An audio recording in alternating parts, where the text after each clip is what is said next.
Jadi kan di balik dua pertanyaan itu sudah ada logika atau asumsi atau anggapan atau terminologi bahwa di satu via itu ada ibadah, berdoa, kabul, berbuat baik. Di lain via ada sesuatu yang dia sebut zona hitam itu apa, mabuk, zina, dosa dan seterusnya. Jadi sudah ada asumsi bahwa dua hal itu kan berseberangan satu sama lain.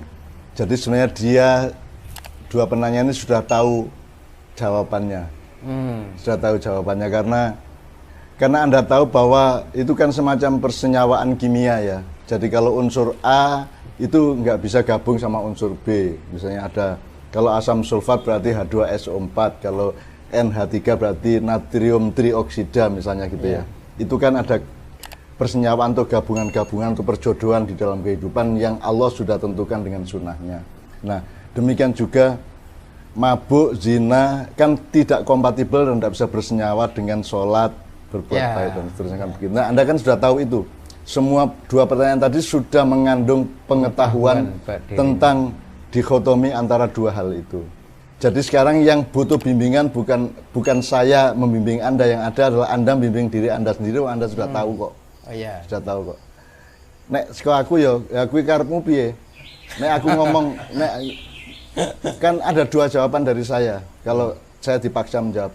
Loh, kalau harus ngerti toh, kamu kan sudah tahu bahwa kalau Anda mabuk terus, Anda zina terus, maka itu tidak kompatibel dengan kabulnya doa Anda kepada Allah, bahkan Anda langsung merasa malu kepada Allah. Ya, jawaban saya satu, ya terus kelemu mabuk, terus kelemu zina, udah dituntaskan aja. Ya, tapi dengan catatan kamu sudah tahu bahwa itu tidak mungkin lantas Anda berdoa kepada Allah, kan gitu kan? Ini kan tidak kompatibel menjauhkan ke zona satunya lagi ya. Iya. Atau jawaban yang kedua,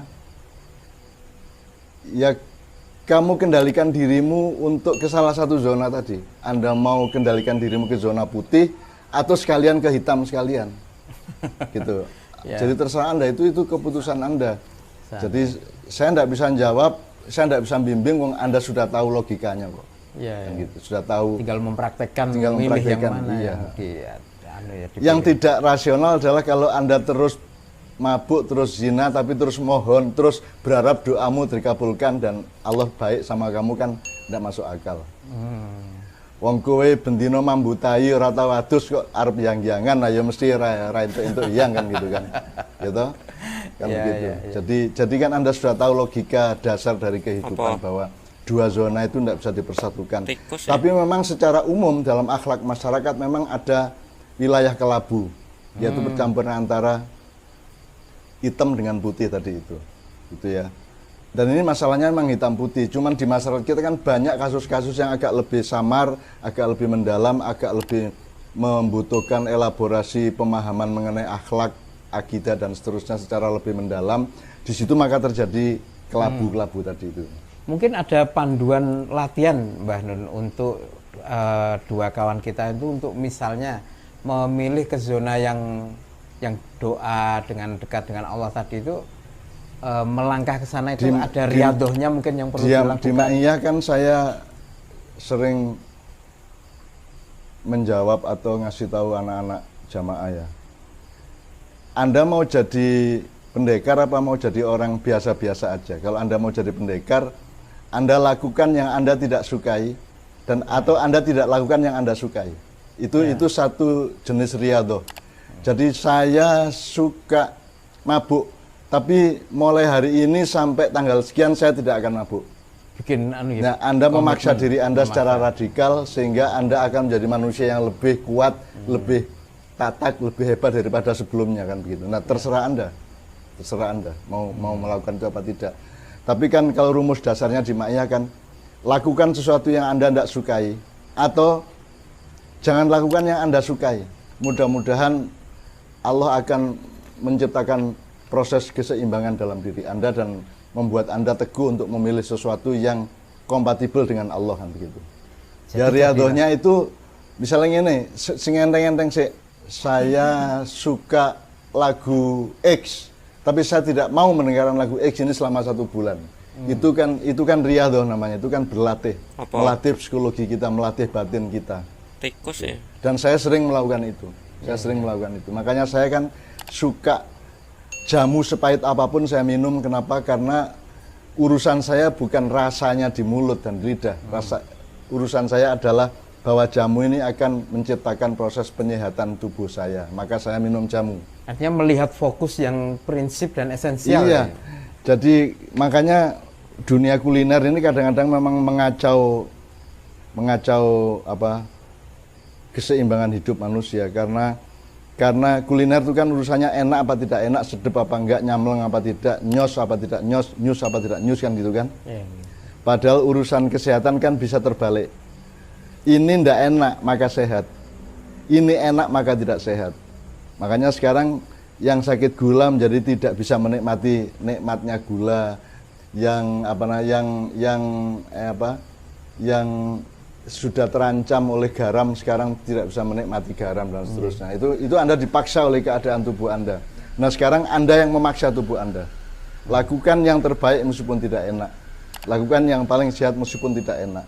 Dan jangan lakukan yang mengancam kesehatan dan kebaikan hidupmu meskipun dia sangat enak. Kalau Anda punya riyadhah seperti itu, maka Anda akan lahir menjadi manusia baru. Kalau pada kasus dua teman kita, 1 bulan dia misalnya menempuh komitmen tidak melakukan apa yang selama ini dia sukai, dalam hitungan 1 bulan, kira-kira yang terjadi itu apa, Mbak, reaksinya itu? Dia akan mengalami sesuatu yang baru. Dia akan menemukan bahwa apa yang dia pikir tidak enak itu ternyata ada kenikmatannya sendiri. Jadi manusia itu kan semua tertipu sebenarnya oleh kehidupan ini, oleh dunia ini. Yang dia pikir enak sebenarnya mengandung ketidakenaan yang lebih panjang. Apa yang sesaat tidak enak sebenarnya dia mengandung keenaan lebih panjang. Kan bisa begitu. Nah, satu-satunya cara untuk memahami dan mengenali atau mengetahui itu adalah Anda berriyadhah atau melakukannya dengan empiris. Jadi itu KKN, kuliah kerja nyatamu adalah real KKN ya. Real KKN. Jadi Anda, kue senenganmu pacaran, kue saiki kondo pacarmu iki aku riyadhah telung sasi ya rasa ketemu ya gitu. Nek kue wani ngono kuwi, kue dadi menungso anyar kuwi. Wis, elok untuk sertifikat khusus. Ya. Tapi apakah ini juga bagian dari latihan untuk sesuatu yang Mbah Nun sering sebut itu hakikat puasa. Kebaikan ini. Itu hakikat puasa. Hakikat puasa. Puasa itu adalah Anda tidak siap dan ikhlas tidak menikmati yang Anda suka, dan Anda bahkan Anda mau berlapar-lapar, kan Anda tidak suka lapar. Kan lapar kita tidak suka. Tapi Anda mau berlapar-lapar, maka Anda mendapatkan dimensi yang lain, yaitu kebaikan, kekuatan, kesaktian, dan seterusnya. Ya. Jadi kita jangan tertipu oleh yang kasat mata atau yang kasat lidah, kasat telinga. Kasat telinga itu artinya terdengar sesaat seolah itu yang baik. Padahal kalau Anda mau mengelaborasi lebih lanjut, memproses, mendengarkan tidak hanya suara tapi juga nada, tidak hanya nada tapi juga irama, tidak hanya irama tapi juga pause di antara suara-suara, maka Anda akan menemukan hakikat yang lebih dalam dari kenikmatan hidup. Intinya semua itu nikmat sebenarnya. Yang terbaik dari Allah, maka Allah melarang ABC, dan itu hanya jumlahnya cuma 3% dari seluruh kehidupan ya. Misalnya Anda makan kerbau, sapi, kambing, ayam boleh, hanya tidak boleh babi. Sebenarnya kan yang lain-lainnya boleh gitu kan. Itu. Dan hanya sedikit Allah ngasih larangan itu, dan larangan dari Allah itu kan kenikmatan. Bahwa sedikit Allah, tapi wafat ya. Kenapa Allah melarang? Karena Dia ingin memberi kenikmatan kepada kita. Sebab begitu kita mematuhi bahwa untuk tidak melanggar larangan itu, Anda menemukan kenikmatan yang lebih sejati daripada kalau Anda melanggarnya. Kan gitu. Jadi rahasia hidup itu tidak terletak pada pengetahuanmu, terletak pada kemampuanmu dan ketahananmu, keteguhanmu untuk berriyadhah atau melaksanakan riset-riset pribadi. Penelitian empiris dari jasad kita. Ya. Sebab lapar itu belum tentu jelek, kenyang belum tentu baik, kan begitu.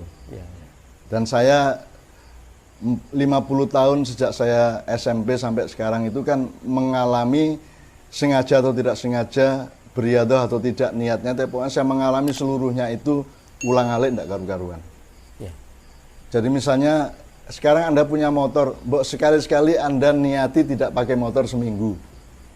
Anda jalan kaki, apa naik angkot, apa-apa. Pasti Anda akan mendapatkan nilai hidup yang luar biasa. Saya dulu kan jalan kaki. Saya kuliah dari Kadipaten ke Gedung Indo UGM itu ya jalan kaki.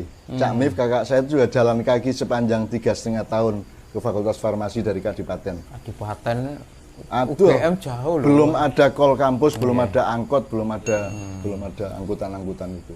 Iya. Dan itu memberikan